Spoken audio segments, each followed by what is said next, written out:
In this unit, we will be covering the basic concepts of DC machines. This unit will be covered in three parts. We know that a machine is an assembly of components with a predefined purpose so as to decrease the human effort.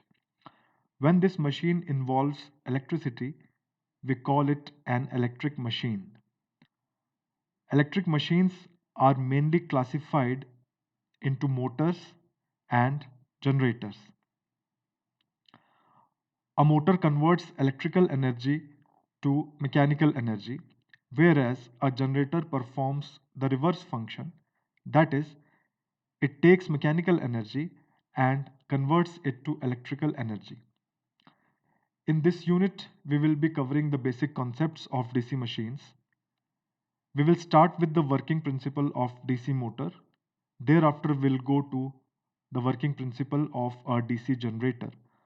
Once we understand the working principle, we will be able to better appreciate the constructional features of a DC machine. Then we will take up the circuit model, EMF equation, and torque expression for DC machines. Based on the type of connections between the windings, we will see the types of DC machines, and finally, we will discuss their applications. So in this part, we will start with the working principle of a DC motor. The working principle of a DC motor is based on an already well-known principle that a current carrying conductor, when placed in a magnetic field, experiences a force. Now, the direction of this force is given by Fleming's left-hand rule. We all know this rule. According to this rule, you need to extend your thumb, your first finger, and your middle finger of the left hand in such a manner that they are mutually perpendicular to each other. Once you do it, then the direction of the middle finger corresponds to the direction of current. The direction of first finger corresponds to the direction of magnetic field. And once you know these, the direction of force is determined by the direction of the thumb. To explain the working principle of a DC motor, we will take help of a very simple arrangement. In this arrangement, I have taken a permanent horseshoe magnet, which means that it has a south pole and a north pole. Due to these poles, a magnetic field will exist inside this area under the magnet such that the lines of force are from north to south outside the magnet. Now, inside this field, I have placed a coil which is free to rotate about this axis. I have also marked the end points of the coils so as to identify the conductors. So we see that we have two conductors here, AB and CD. Now we give electrical energy to this coil by supplying a current through it. The current is such that it enters at A, and in the conductor AB it flows from A to B, while in the conductor CD it flows from D to C and then it comes back. So we have a condition here that these two conductors are carrying current and they are placed in a magnetic field. So both of them should experience force. Let us determine the direction of these forces. So what we do here is we see these conductors from this point, and for conductor AB we see that the current is moving away from us. That is, if we take this plane as the reference, then this current goes into the plane. The field is from right to left, so I have shown here as right to left. And now if we apply Fleming's left hand rule, we see that the force will be upwards. So I am showing this force here, which is upwards. Similarly, for this conductor CD, we see that the current, when we see from this point, the current comes towards us. So in this plane, we have marked it with a dot.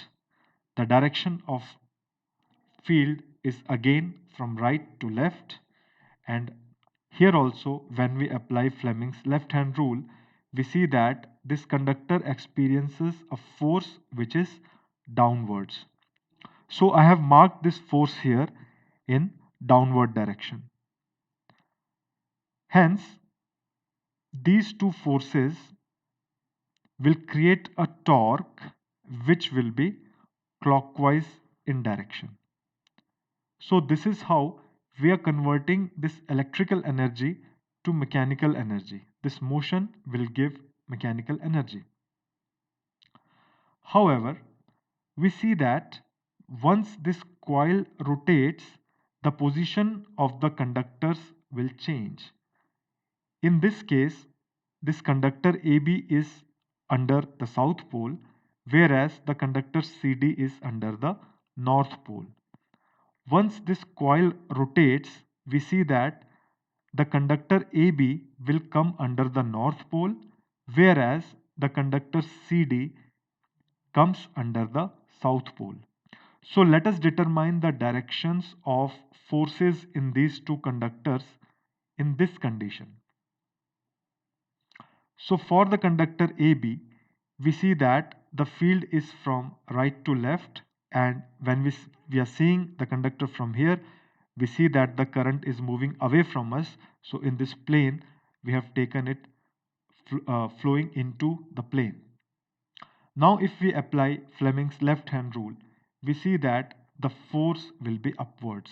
So the force in this conductor AB will be upwards. Similarly, for the conductor CD, once again the field is from right to left, and when we see it from here, we see the current to be coming towards us, which I have marked here also. Again, if you apply Fleming's left hand rule, you see that the force should be downwards. Hence, the force in this conductor should be downwards. So these two forces will create a torque which happens to be anti-clockwise here. So I am showing both the cases. In one case, we have the conductor AB under the south pole and conductor CD under the north pole. In the second case, when this coil rotates, we have this conductor AB under the north pole and the conductor CD under the south pole. So the direction of current, of course, it remains the same, that is from A to B and D to C. Here also it is from A to B and D to C. But we see that in one case the torque is clockwise, whereas in the other case the torque is anti-clockwise.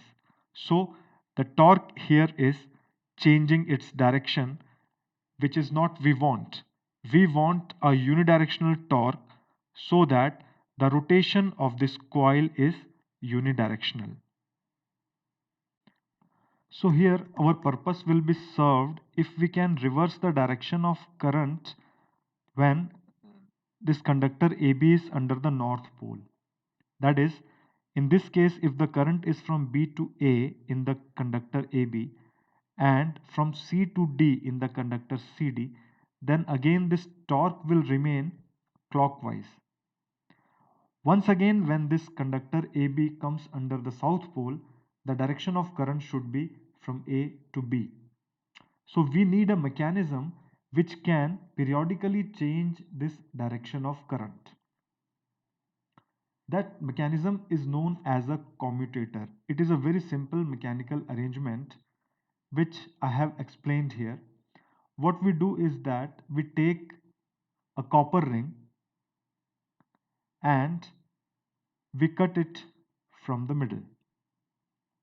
So I get two parts of this ring here which we call as segments. So this is a segment S1 and this is a segment S2.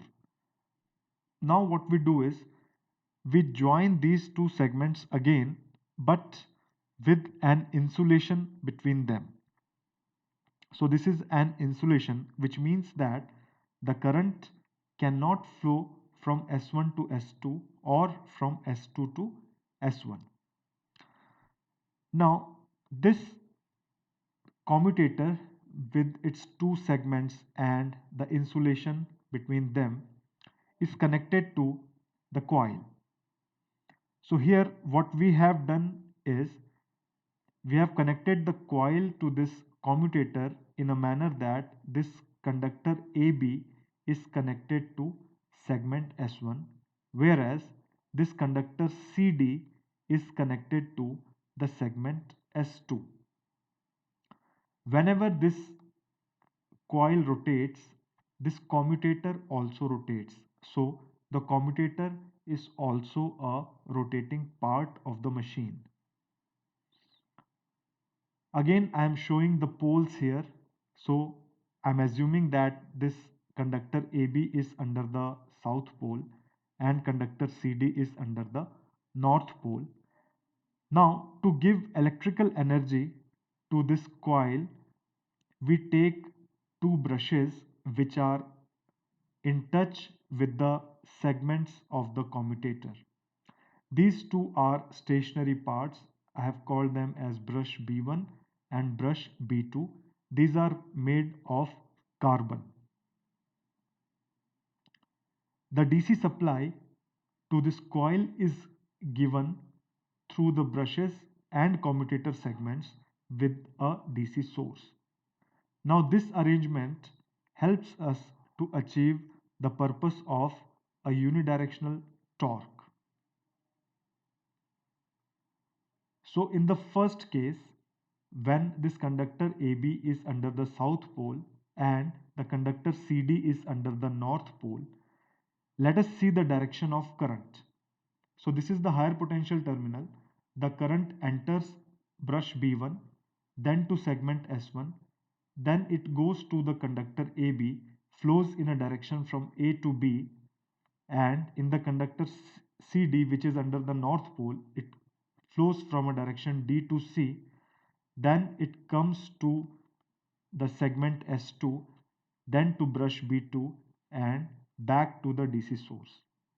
So in this case, we know the direction of the two forces and the resulting torque, which is clockwise in nature. Now what happens is, once this coil rotates, this commutator also rotates with the coil.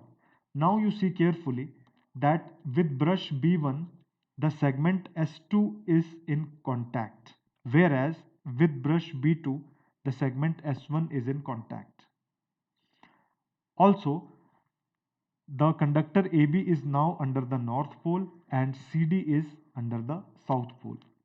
Let us see the direction of current. So this is the higher potential terminal. Current flows to the brush B1, then to segment S2, and then it flows to the conductor CD in a direction C to D. Then in the conductor AB from B to A, then it comes to segment S1, brush B2 and back to the source. So here we see that when the conductor AB changes its position and comes under the north pole, the direction of current is also reversed. In the first case, the current was from A to B, whereas in the second case, the current is from B to A. And hence, what happens is the torque generated here will again be clockwise. So this is how we will achieve a unidirectional torque with the help of a commutator, and the coil will rotate in one direction. So this explains the working principle of a DC motor, and this also helps us to identify the main parts of a DC motor. Now, when I was talking about a permanent horseshoe magnet, the actual magnet is not horseshoe and it is not permanent.